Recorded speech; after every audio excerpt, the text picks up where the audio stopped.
Braden is a well-known author, researcher, and lecturer who explores the intersection of science, spirituality, and human potential. His work often delves into the power of human consciousness and the impact of our thoughts and emotions on the physical world.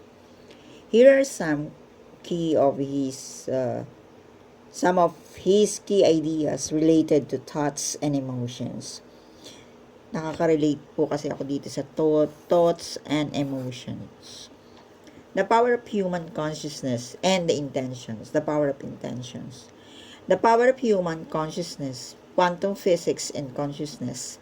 Braden draws a quantum physics to explain how our thoughts and emotions can influence the physical world at a quantum level. He suggests that our consciousness can shape reality.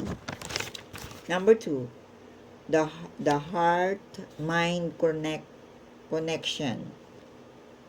He emphasizes the importance of the heart in the human experience, arguing that it's not just a pump, but a powerful energy center that can influence our thoughts, emotions, and even our physical health.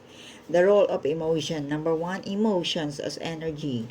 Braden views emotions as powerful energy frequencies that can impact our physical and emotional well-being.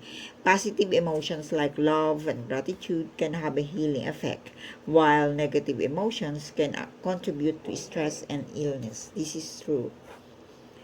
Number 2, the power of intention. He believes that our intentions combined with our emotions can shape our reality. By focusing thoughts and emotions on positive outcomes, we can manifest our desires. It happened po sa aking experiences during 2020.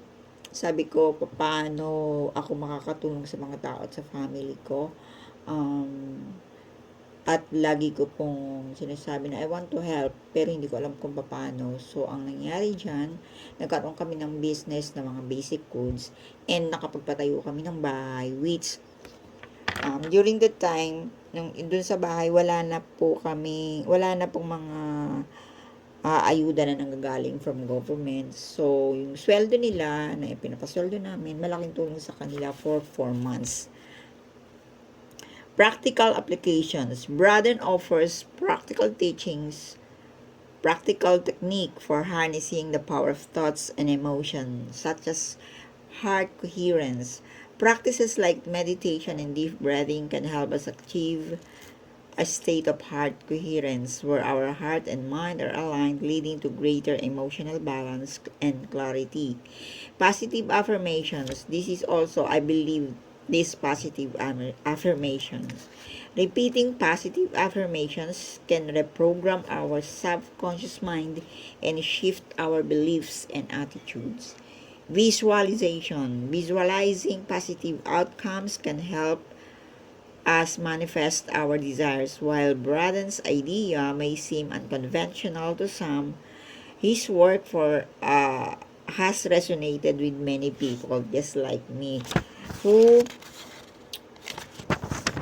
seeking to understand the deeper meaning of life and the power of human consciousness. Nung binabasa ko po ito, nung nakita ko po ito sa YouTube, yung sinasabi ni Greg Braden, nakarelate po ako dahil nangyari sa akin. Salamat for listening. Thanks for listening. God bless.